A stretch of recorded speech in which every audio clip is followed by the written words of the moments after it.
Hello, Amanda Schmidt. It feels like forever since I saw you, and yet it feels like yesterday, too. Hello. How are you? Hello. I'm doing okay. It does feel like a long time, but I guess there is not actually that much time between seasons of Survivor. No, well, that is one of the great joys of life. I wish that they could run 4 seasons of Survivor a year. I bet they could run 6 seasons of Survivor in a year if they were just a little better at what they do.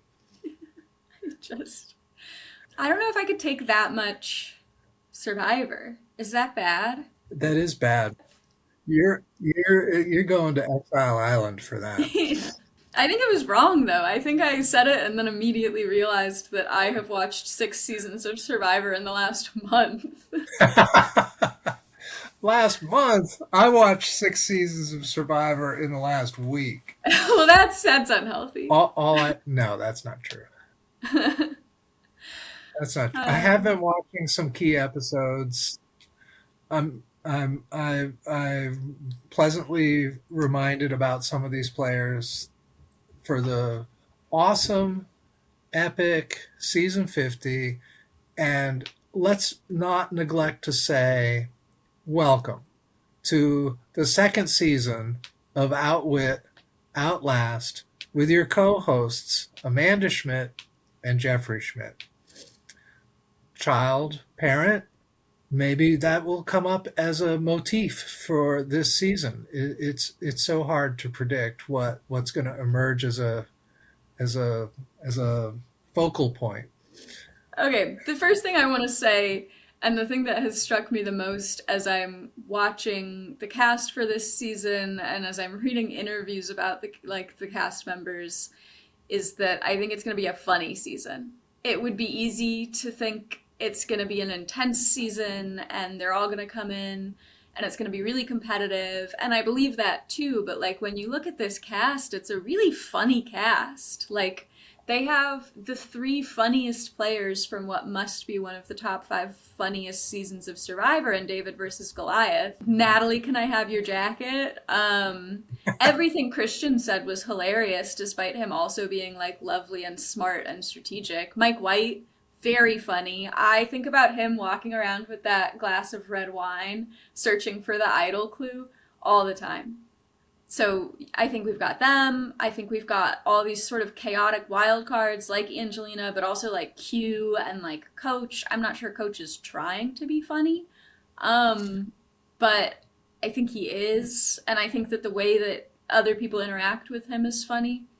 I also think that a lot of the sort of like the straight men in this season, like you would maybe think of Charlie as like a straight man or like Suri, also very funny. I was just watching Panama and Suri is hilarious. Like I actually think that's part of why everyone, both who plays with her and who watches her, loves her so much, is because she's very good at immediately like seeing and pointing out and laughing at the absurdity of the situation, and like Survivor is absurd, so the more people we have there who are like laughing at it a little bit, I think is good.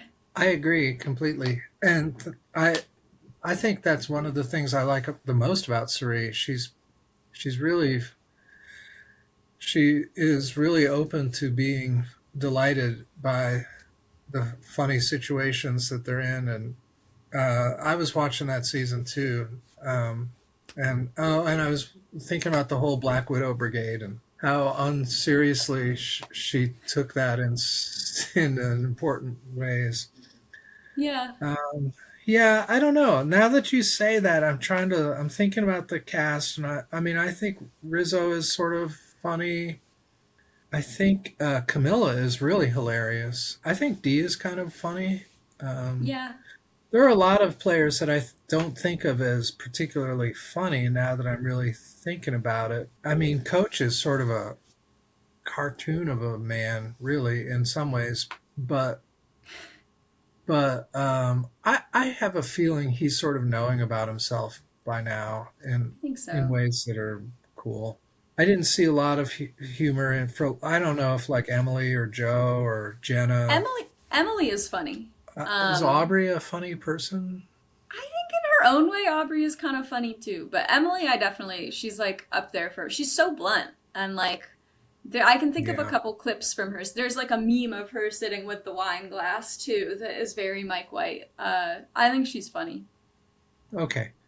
I think Colby's in the clips that I've seen is sort of wry about his age and experience, in a way that makes me think you might be right. Yeah, we'll see if Colby will be funny this season. I think on Australia there were moments where he was funny. Sometimes he was like being sexist in a way that was seen as funny at the time, but sometimes he was just Mhm. like funny. Um, Well, when I think about a contrast to this season, I think about the kind of grim tone or vibe of All Stars, right? yeah. Which was mean. And I hope that this is sort of a joyful or celebratory season.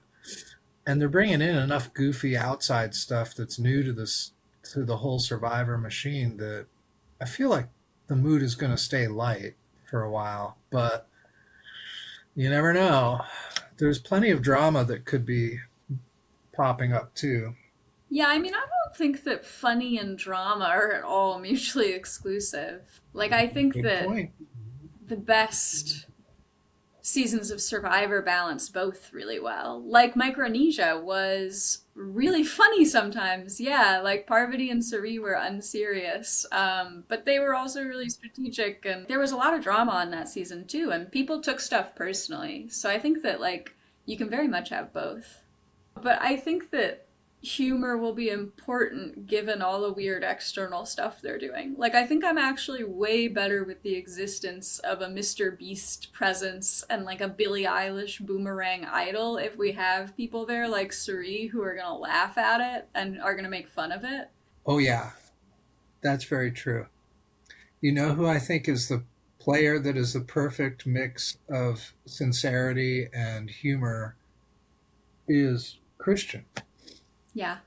He's so sincere with with the other players in that season. But he's so funny too. Yeah. He's witty in a way that is constantly like, he's sort of constantly,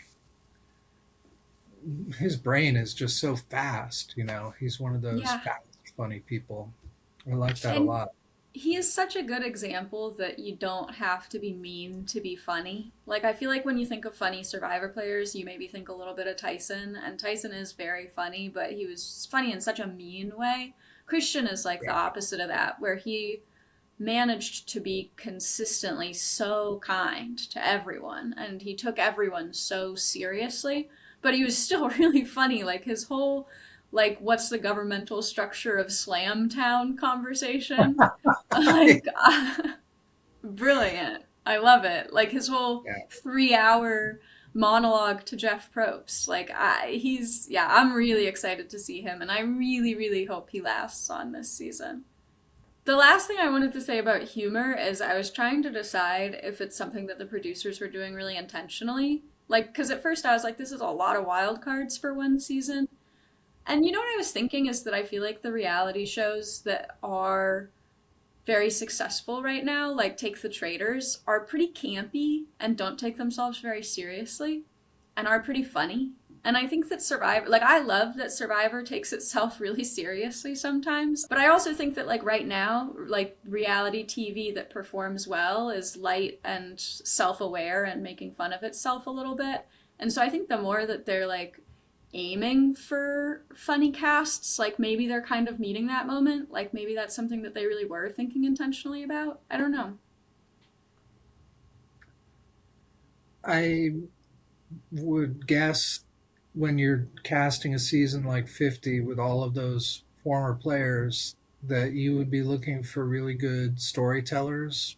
Yeah. And I think a lot of those players that are really good in confessional are good because they're sort of funny and warm and charming. That would easily be half the players I would choose. Yeah. It's And really I think good.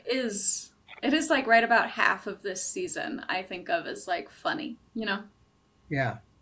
And then the Um, other half are just really big, sincere, hard driving personalities in their way, like Joe or um, I don't know. I can't. For some reason, I don't remember Jonathan's personality well enough. Me either. I'm so glad you said that. I feel like people are like talking about him as if he's really memorable and lovable, and I just remember him being big.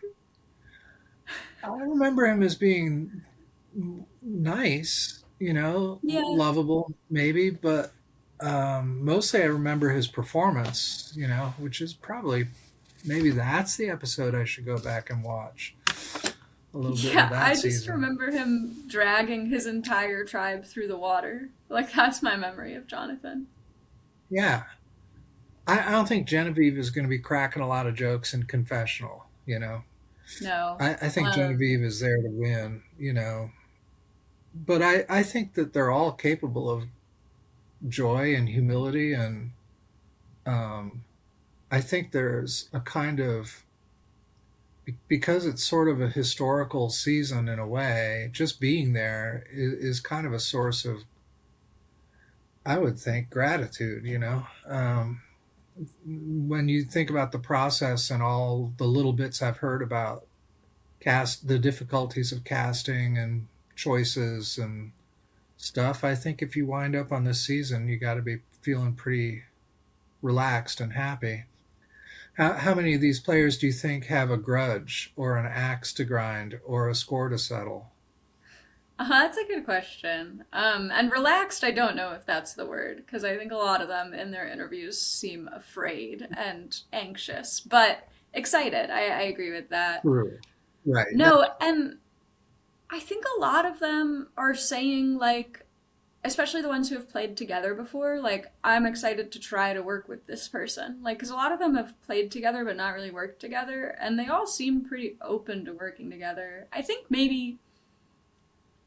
Jenna has a bit of an axe to grind, but I don't think it's with other people on the show. Her interview was really interesting to me. I think she is a woman who was really typecast as sweet and pretty, and that's not really like how she thinks of herself. Like, I think she thinks of herself and is probably a really competitive and confident woman, and she didn't see that on either of the seasons, because when she was on Survivor in like season 1 and season 8, they were not showing people's whole personalities. And it sounds like she kind of, according to her at least, she kind of ran All Stars up until she got voted out. And like, that is not, I think, how it's depicted. And so I think that she is coming onto this season really wanting to be able to see these like characteristics in herself that she sees as like this, like, very central to her, like this competitiveness and this aggressiveness. And I think that that is slightly different from having an axe to grind, but I think she's coming out there with something to prove about who she is. Like I think she wants very much to be that person on TV. I bet there are quite a few players that feel like they have something to prove. Yeah. I can think of a lot of the stories behind some of these players are almost or what if or um, yeah, I got typecast. I'm looking forward to showing who I really am. Yeah. So that's exciting. And some of them are like Ozzy's interview or the clips that I saw were some very personal. He sounds like he hit bottom. This is a chance for him to do a huge reset of his life. Like the stakes are kind of personally high. Yeah. Sound like they're very personally high for him. Well, because at first, when I saw that Ozzy was on this season, I think I had a reaction that a lot of people had, which was like, haven't we seen enough of Ozzy? Rewatching like South Pacific, like, even then his narrative coming on, and in Game Changers too, probably was, I've always been the really strong guy, now I want to be strategic too. I've matured, and it never really worked out that way. But I think that what's different about him coming on this time is that he's not saying, I've matured, I want to be strategic. He's saying, I've matured, I want to be vulnerable. And it's true that in all of his seasons, you do sort of get the sense that you're not seeing like the full person that Ozzy is. So I'm curious if he is going to come out and really be like vulnerable, and I think that that would be interesting. Yeah, yeah, I went that way too. In fact, I had a very similar reaction at first. I've seen a lot of Ozzy. I don't know what is left, except that I know all of the weird stuff that I've been reading about, the personal stuff and the tabloids. But reading his direct interviews made it really clear that, um, yeah, that he is in a sort of vulnerable place in his life, maybe, and is not flinching away from it, but open, opening up to it. Which is Yeah. nice. And I kind of think the best thing a person on reality TV can be to make good television is just vulnerable. That's So, very interesting. I'm curious about that. You're right. I think a lot of players on reality TV try to do the opposite. They're so aware of the cameras and the edit. They don't want to slip up or make a mistake that's going to be preserved forever.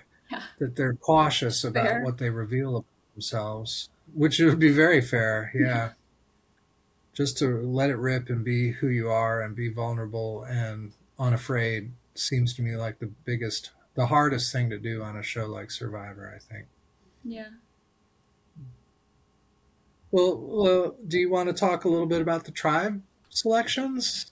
The fans, by the way, chose the right color schemes. Yeah, okay. Well, you know what's interesting is that I really love how the colors look, but I don't know what to call any of them. Oh, I forgot. I went back and reread the scripture, um, and I've just forgotten it. It might be red, purple, and chartreuse or It can't greenish be color. chartreuse. Is it just teal? It certainly looks teal. What did I say? Chartreuse? Yeah, which I think is like That's not right. neon green. Yeah. Yeah, no, that's really wrong. Teal. It's teal, red, and orchid purple. Yeah, let's call them orchid purple all season long. I'm gonna love that. Let's call them Scylla, Kalo, and Vatu. While we're still on colors, this is so silly, but looking at the pictures, did they make them dress in different colors from the tribe so that they wouldn't at Ponderosa be able to tell who was going to be on their tribe? Because I'm looking at the pictures and they don't seem like they're wearing the same color. I think that must be true. I kind of love that. Yeah. The goofiest thing that I just saw was that one of those long commercials where the camera pan and they're all looking so serious.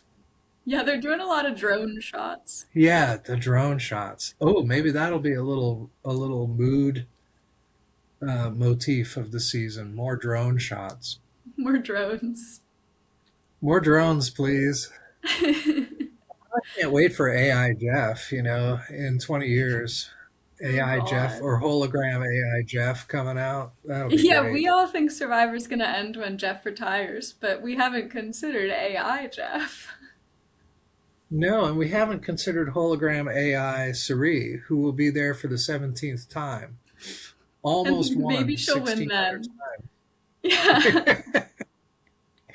Oh, God. Well, that Scylla team is Suri, Emily, Jenna, Savannah, Christian, Joe, Ozzy, and Rick. Yeah. Which is a complicated mix of players. In some ways, you got to think that's a stacked deck tribe, right? Like you've got Ozzy and Joe, who I think would be pretty good at the physical parts of challenges. I think Christian and Rick and Savannah is and Jenna, for that matter, are all really physical players. I know that Christian has got a reputation for being good at puzzles. I can't remember who the other big puzzle person is in that tribe. I would guess Emily? Yeah, yeah.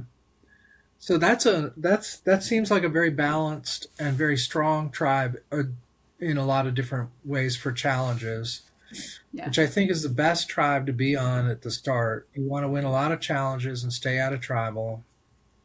You don't want to be the train wreck tribe. I, Yeah. I don't see this as being the train wreck tribe. Do you?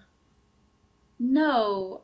we can get into the other tribes later. None of them stand out obviously to me as the Trainwreck tribe. I think I have a guess, but no, this one seems like a nice, well-rounded one. And they don't have any of the wild cards, really. Like, Devon's was a chaotic player, certainly, but none of them strike me as, like, super, super chaotic. So I think that this might just be sort of a nice, cohesive tribe. It really depends on the kind of energy Savannah and Ozzy and Cerie bring. Yeah, Really, they seem to me like players that can vary in their modality intensity. that's If true. we get really intense Savannah and really intense Ozzy, you can see how there might be some conflicts brewing there. But Yeah. And you know who else on this tribe is a little unpredictable for me is Emily. She, in her interviews, has been talking a decent amount about how when she left season 45, she was like, the big lesson she had learned was like to be a little bit softer. And I think she's going into this season like having learned what she learned, but also not wanting to just come in as soft. Like, I think she also thinks that the bluntness of who she is like a big part of her and is a valuable part. And so I think that we might see a really blunt, like, episode one Emily on this season too. yeah, yeah. So Scylla to me seems like a very balanced tribe. I anticipate that they'll do well in challenges, and I think that there's going to be a core there that's going to emerge in an interesting way. They have very different styles of play, and I don't know who's going to wind up being allied in that tribe. I can't see it. One duo I'm looking out for is Christian and Rick, actually. Both of Yeah, them independently in their interviews said they'd like to work with the other. And Rick worked really well with David, who is in some ways similar to Christian and is sort of looking for his new David, like someone to like think long-term strategic. And Christian talked about how he thinks long-term strategic and wants someone who's a little more chaotic in the moment, which is Rick. So I do see them working together. They're also both dads, although Christian won't be telling anyone that because he has a yeah. newborn baby that he's hiding, which is, if I couldn't like love and root for him any more than I already did. Like, oh my god. It was fun to watch that uh, loved ones visit episode and Yeah, know that 15 years later they're still together. They've got a kid. Oh, it's so I nice. know. I don't know who Christian and Rick would bring in for their third or fourth. That's a hard one to predict, but certainly you might want a stable, loyal Joe to be part of your alliance. If I was them, I would be avoiding players that had a reputation for, um, like a Cerie, who's Yeah, manipulative and good at betrayal. And Savannah just won, and they're going to know that. So I yeah, think they might be a little hesitant to ally with her. Jenna seems like a really safe choice for an alliance in some ways, stable, long history with the game.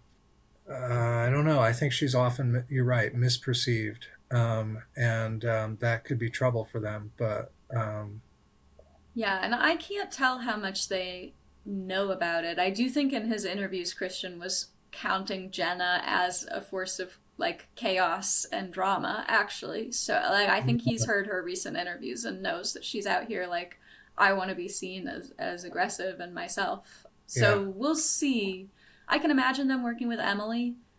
yeah, I can imagine people wanting to pick off Christian right away because he's such a fan favorite and he is yeah, probably going to get a lot of television time. And I think that something that they're not going to talk about a lot on camera, but they are probably all thinking about is who's getting the most airtime on this very crowded season.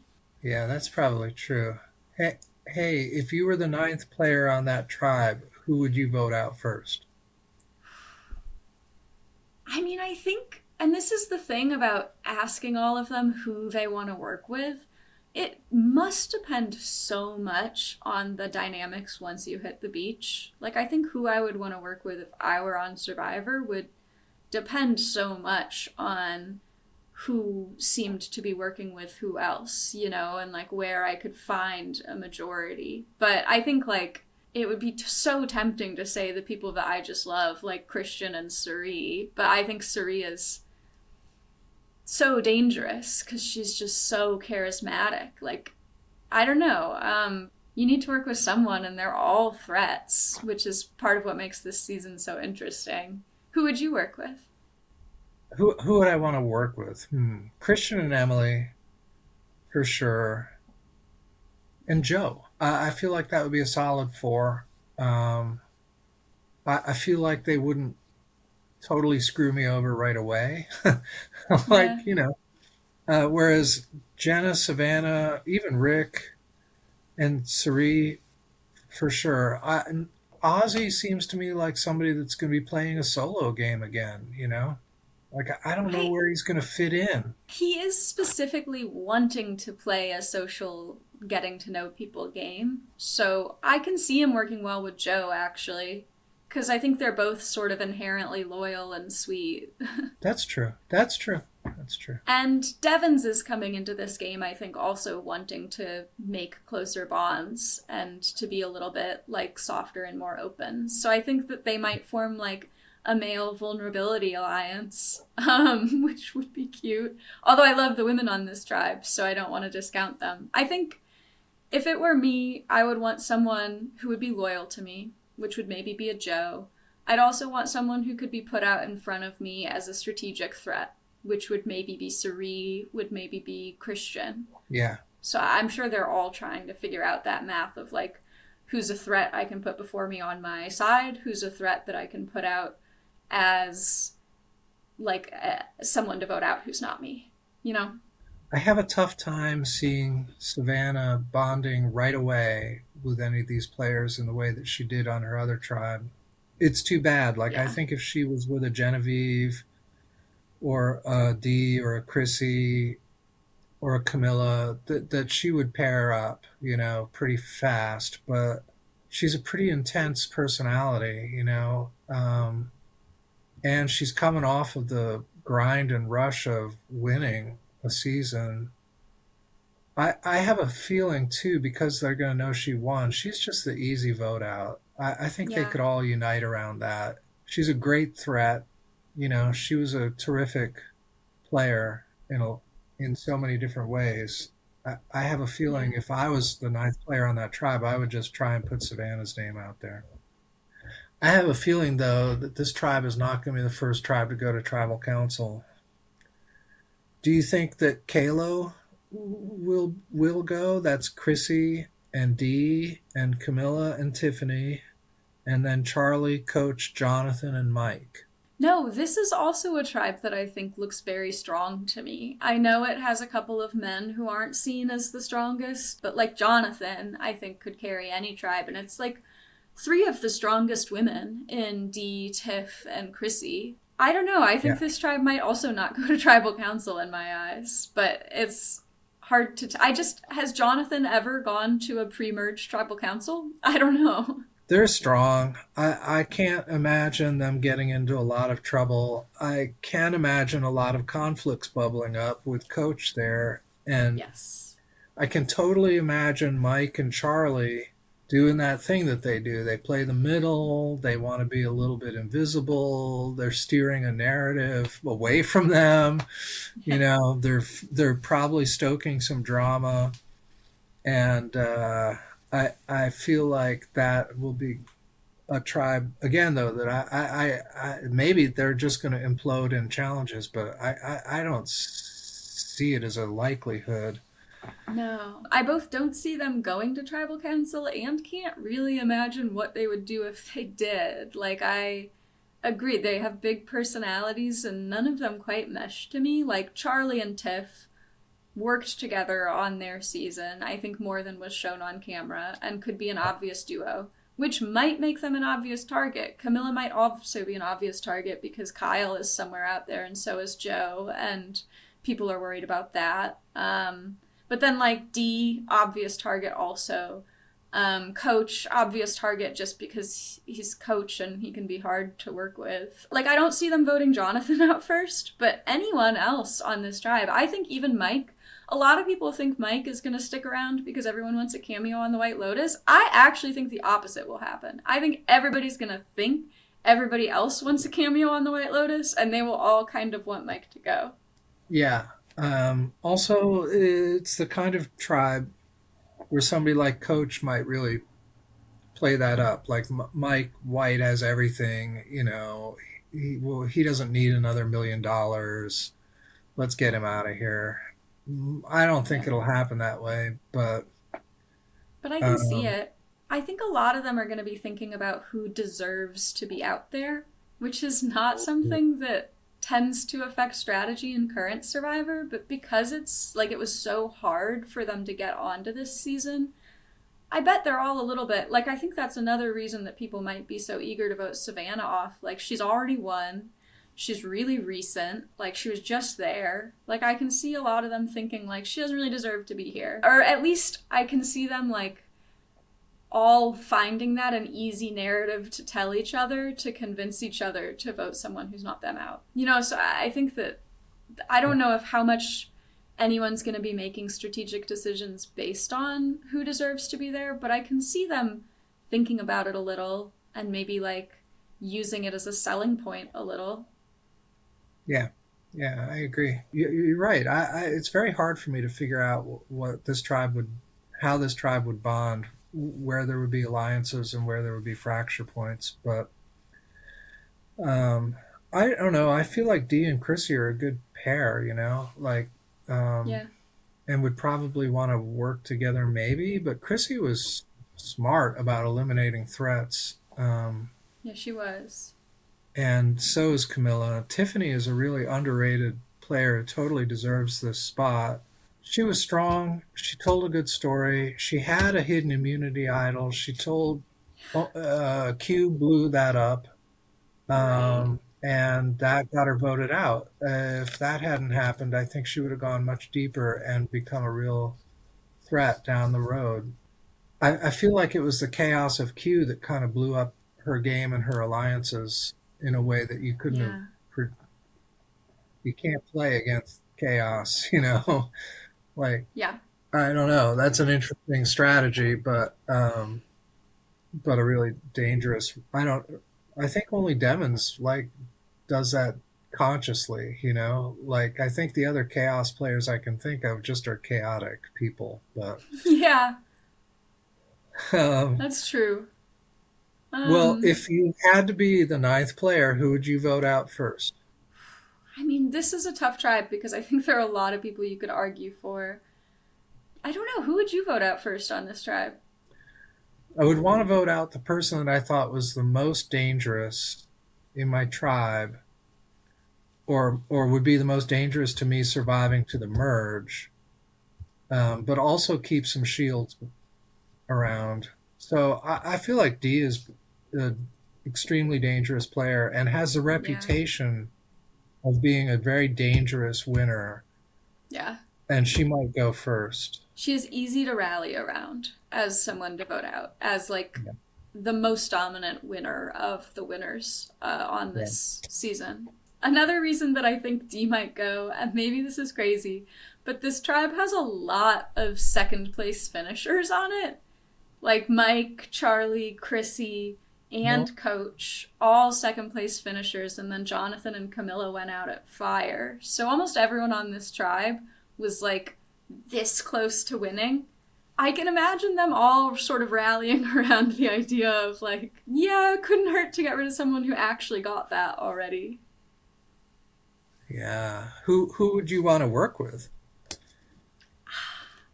I mean, it would be so hard to work with Camilla after she got so much joy out of lying to people and did it so well. It would be really hard to like trust her, but I love her, so I would think about it. I think Tiff would be a good ally actually. I think she like was strong and a good player, but like was also pretty loyal to Kenzie and was maybe a little bit more sort of readable than I think some of these people are. I think Mike would be hard to read. Ironically, I think I would want to work with Dee. Um, she's a good strategist, and she's also going to be a lightning rod. You know, I would not want to work with Mike. I don't trust Mike. Yeah. And I don't want to be on White Lotus. So I think I would just, I think we would not wind up in an alliance together. Um, and I'm afraid of Coach. He's so volatile. I just want to hang out with comfortable people. So Yeah. Chrissy, D, Charlie, Camilla, even Tiff for sure. Jonathan, I think he could be an underrated player. Like I think people will underestimate him. So Yeah, maybe. an interesting set of personalities there. But the most Agreed. volatile mix of personalities for me is Batu. Yeah. Seems to me like it's got to be, in a weird way, it feels like it's chosen to be the train wreck tribe. Maybe not, but you got Riz, Q, Kyle, Colby, Stephanie, Genevieve, Aubrey, and Angelina. There's a couple of chaotic players there. Yeah. A couple of very entrenched sort of players. I mean, like they they don't seem to be flexible in their worldview or their survivor view. Yeah. Um, what do you think of this tribe? I think that if any tribe is a disaster tribe this season, it has to be this one. And I don't even think it's because they're not physically strong, because, like, Kyle, Colby, even though he's older, Stephanie for sure, like, these Yeah, are strong people. But I just think that for the same reason that Q's tribe was a disaster in season 46, I just think when you get all these chaotic personalities together, it is really hard to work together as a team. So maybe I'm wrong. They've got two really good puzzlers in Genevieve and Aubrey, so like maybe they'll come in clutch at the end of every challenge and not go to tribal council, but this is a chaotic tribe. And I think chaotic players might be in the most danger on this season because everybody wants to be in control, and it is so hard to be in control when you are playing with someone like Q who is just throwing chaos all the time. I agree with you. Also, I think that Riz is a challenge catastrophe. That's true. He should be better at it than he is. Yeah. I mean, constantly underperforming. I don't remember Angelina as being terrific at challenges, but it's been a little No. while. Um, but Riz is like a drag on challenges to my mind. I mean, Um, on team challenges, he did fine. His tribes didn't lose very much when he was well, in the that's tribe true. phase. He was just really bad at individual immunity, which is funny. Listening to some of the interviews, a few people are like, I bet that Rizzo guy is really good at challenges. Yeah. From what I've been reading about Angelina too, she's trying to work a pregame pretty hard. Yeah. Um, and I don't think people are responding well to that. It wouldn't shock me if No. she was the first person to go out just because of that. And again, the chaos thing. Like, I think that people Yeah. are afraid they're going to have a hard time controlling her, so she could be an easy first vote. I also think I mean, if we didn't already have evidence that this season is all about humor, the fact that they put Q and Aubrey on the same tribe together is hilarious. I know, and I think they're going to remember that. Like they're not going to pretend. Q's not going to pretend that he didn't say what he said, and Aubrey's going to remember that he said it. So Yeah, and if I had to bet on one of them being able to cut the other one early, given the people who are on this tribe, I think I have better odds on Aubrey. I think she's more strategic and more able to find a way to work with some of these people than Q will be. But I yeah, could be wrong. Q managed to work with a lot of people on his season, and he is coming into this one somewhat self aware. Like, he did tell Dalton Ross that his biggest weakness is boredom, I know. which I think is accurate and honestly really perceptive of him. So, Also, I don't think there's any way he is going to conquer his propensity to boredom. Like you can be No. self-aware and still fall victim to your weakness. And I think that's exactly what's going to happen with Q, except we're going to get confessionals where he says, oh, I shouldn't have done that. Yeah. In a weird way, you have three players that they don't know much about Riz except for his commercial clip, the Riz God baby. And they Yeah. all hate that Yeah. from what I've been reading. So Riz, Q, Yeah. and I mean, of Angelina, course. Riz, Q, and Angelina are like preloaded sort of chaotic personalities to the rest of them. Yeah. I feel like that's good news for Kyle, who might otherwise have a bigger target on his back because he had a really Agreed. dominant game. And he is coming in as both a winner and someone who has two other potential allies from his season on this beach. So I feel like he is coming in as kind of a Yeah. double threat, but because he's got all these crazy, chaotic people on his tribe, he might slide through. Yeah. I wonder how much they're going to be thinking about the threes, trying to get out one of those threes. I think it depends a little on the season. Like David versus Goliath, Mike and Angelina, we know worked together. Like Charlie and Tiff, we know worked together. Kyle and Camilla and Joe all work together. Like Yeah. like Q is, I think, not as much of a threat because he's coming on with these other two people from 46 because neither of them really worked with him well or liked him. Like he really tanked Tiff's game, like you said. Yeah. Who do you think is the smart person to vote out first, ninth player? I actually do think that there is an argument to voting off a really chaotic player who you can't control, like Q. And I think it's easy to rally people behind that. I also think that Colby and Stephanie are going to work together. That just Yes. seems clear. So it's like, do you want to try to nip that in the bud and get one of them out early? I think I might want to keep Rizzo around because I think that he'll be a person that no one else will want to work with, so he'll be kind of ready to cling to whoever is willing to work with him. And he was pretty loyal on his season, not that any of them know that. So I actually don't think Rizzo's a bad person to work with. Same with Savannah; she was actually shockingly loyal. I don't know who would you vote out? Who would you work with? I totally see your point about wanting to vote out a chaotic player because it's easy to rally people around that, especially if the chaos level is sort of annoyingly high or Yeah, somebody's going to be grabbing a lot of screen time. So Q really might be an easy first vote. For yeah. the sheer threat level, though, I would vote out Genevieve. Hmm. I think otherwise she's going to go pretty deep. She's going to play the middle pretty well in the early going, but she's cutthroat. She's a great strategist. I think she's capable of a good social game that we didn't quite see the last time. I don't know who I would want to work with in this tribe. I I think Kyle is a good ally in a lot of Yeah, ways and pretty loyal. And yeah, I think Rizzo is not a disloyal person. Again, there's some really good strategists in this tribe now that I think about it. Aubrey yeah, and Genevieve are both really good. Maybe I would yeah. just want to work with Colby and Stephanie because I don't think they're great at strategy. Yeah, you could kind of be the brains behind that one. And maybe That could I'm be well. wrong. And both of them have not played for a long time. So I think that who knows who they'll be this season.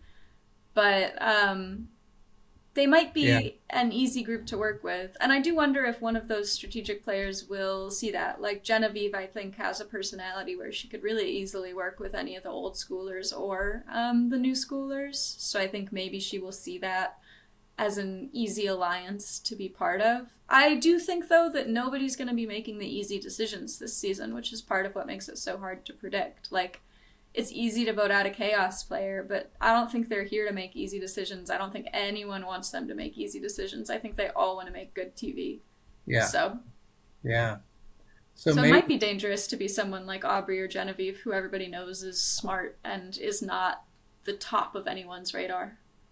it's most dangerous to be cute because he's charismatic. TV loves him. He loves the TV. He's going to get a lot of screen time. Yeah. He is capable of pulling off some big moves. So I feel like Q would be the first vote. And this might be the I first don't tribe know. to lose. So I think like putting money on Q being the first one out would not be a bad decision. But If I was a betting person, I think I would bet on Q going home first episode. But the first episode is long, isn't it? Like yeah. maybe we're going to get two tribals or We might, dual. I mean, because Both? we do have a lot of people to vote out. It would maybe make sense for the premiere to have like one tribe that is safe and two tribes that are going to tribal council. Oh wow, yeah, that would be a wrinkle. Could do what Oh, they did on Palau and get to the beach and say, sorry, two of you have to leave right now. I hope they never do that again. That's so That is so heartbreaking. mean. Yeah. It's so cold. Yeah. I'm starting to wonder if they're gonna have more surprises with structure or gameplay or tribe swaps than we expect early. Just when we think we've got these tribes pegged, they might really shuffle things up early. There are a lot of them. Like, there is a lot that is unprecedented about this season in terms of structure. Like, unless they add a lot more episodes, which, as far as I'm aware, they're not doing, like, they're gonna have to do something to get rid of people at a sort of alarming rate. So, Yeah, that's true. That's true. It's really not that many more. It's like six extra players. yeah, which is like a whole tribe of extras, basically. Well, that's true. When Yeah. you put it that way. Anyway, what else did you want to talk about? Yeah, one question I wanted to ask you. You're a parent. A lot of the players on this season are coming on as parents who didn't play the first time as parents. Do you think that like that changes how they play? A lot of them are talking about it as something that affects why they're playing. Some of them, especially the ones who had kids the first time they played Survivor, it's clearly not like really on their minds in interviews. Like they really don't want it to define them. I'm curious if you had any thoughts about like all these people who are coming on as parents, like Christian and Q and Aubrey now all have like really little kids. I didn't know that about Aubrey. That's interesting. Yeah. It's I would hesitate to make a blanket Yeah. statement about that. I feel like it's really up to the individual. There are some people, I think, that I can imagine the experience of being a new parent is going to change how they think about the game or the people around them. You Yeah. know, they might be more empathetic, they might be more vulnerable, they might be more open. I guess I can imagine you being more cutthroat, more motivated to win because you have a child at home.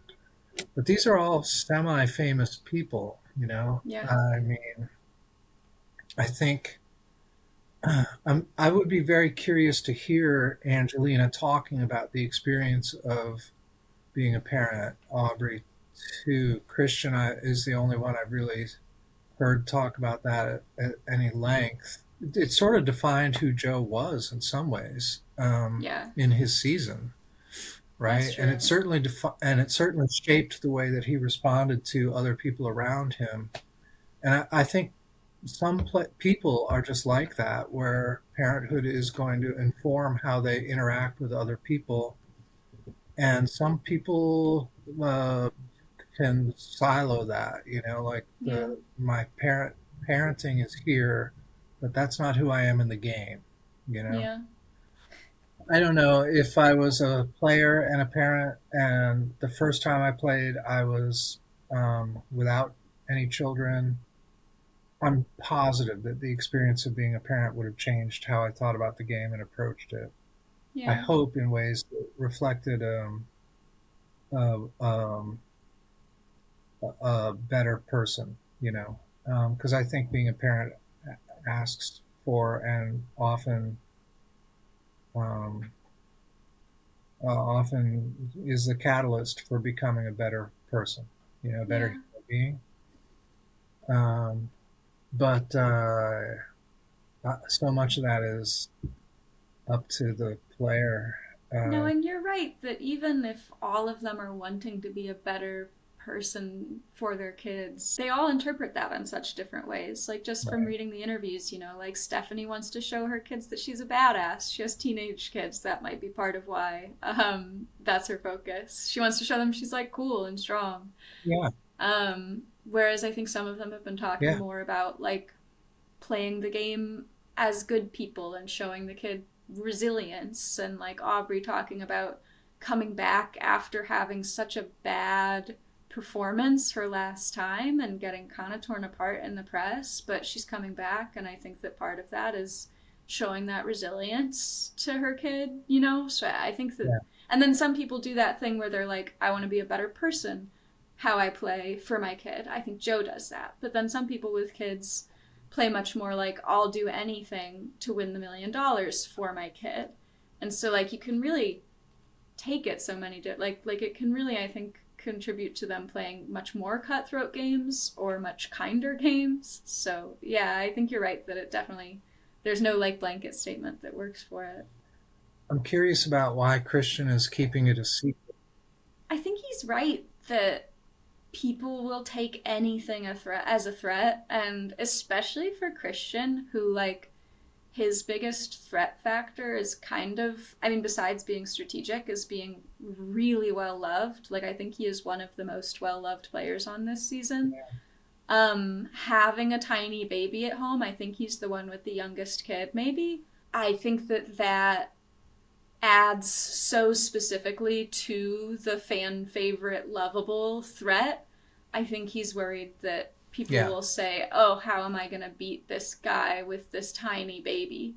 And I mean, Jeremy did the same thing. And then Jeremy came out at the final tribal and said, my wife's about to have a baby, and it really worked for him. And I think Christian's not angling for that, but I do think he's worried that people will remember that and be hesitant to keep him around. But it is a hard thing to hold in, I'm sure, especially when I feel like it'll be a topic of conversation for a lot of these people, Yeah. because a lot of them do have young kids. It's funny how much they're going to be talking about that. In a lot of ways, Survivor was never just a young person's game. You know, they had plenty of older contestants on, and parents from the start.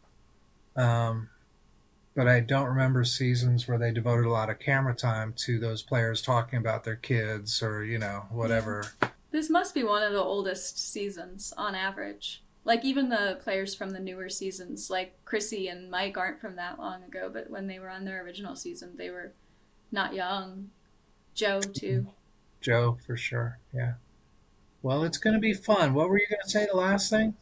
The last thing I wanted to talk about was narrative warfare, Oh, because I okay. feel like we talk so much about story and about how New Era Survivor is so meta about storytelling.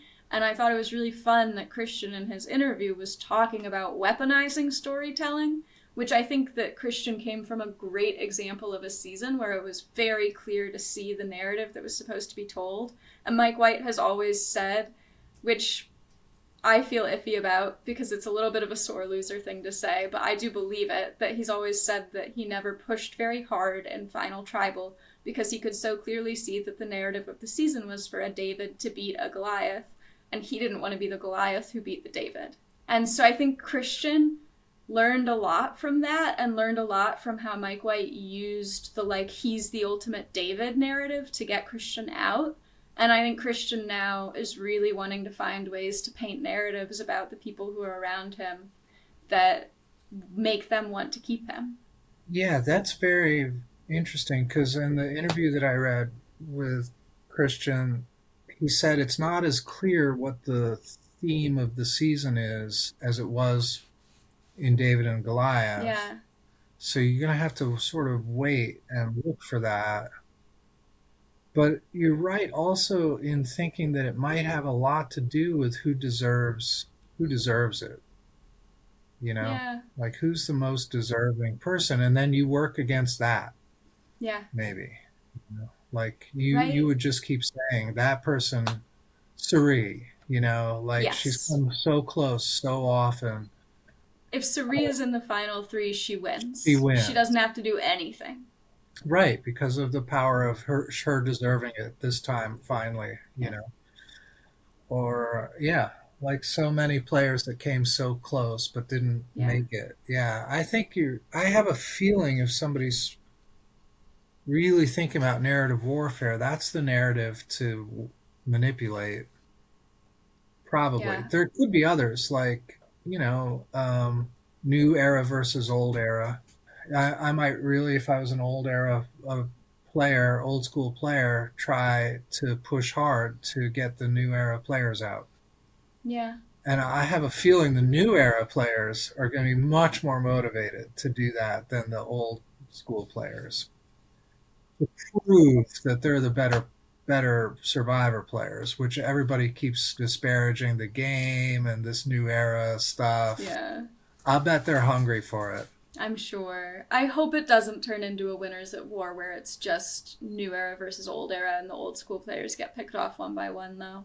But I think you're right that that sort of who deserves to be here narrative will come up because the theme of the season is in the hands of the fans. So if they're really thinking about Right, weaponizing whatever narrative, they're thinking about weaponizing the fans a little bit, right? Like everybody wants Suri right. to win. Like Suri winning this season would be the most satisfying ending to this season, hands down. Oh yeah, So I think that's a oh yeah, narrative that is really easy to weaponize. And then I think it's like, how do you weaponize what these different players mean to the fans?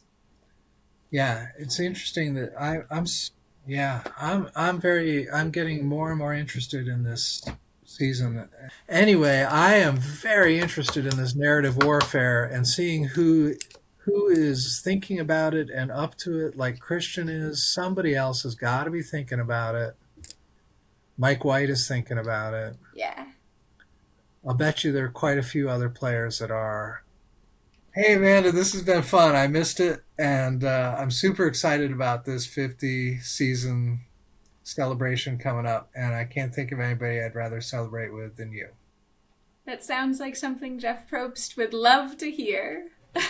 Yeah, it's going to be a fun ride. It's going to be funny. It's going to be sad. I can't wait. I can't wait either.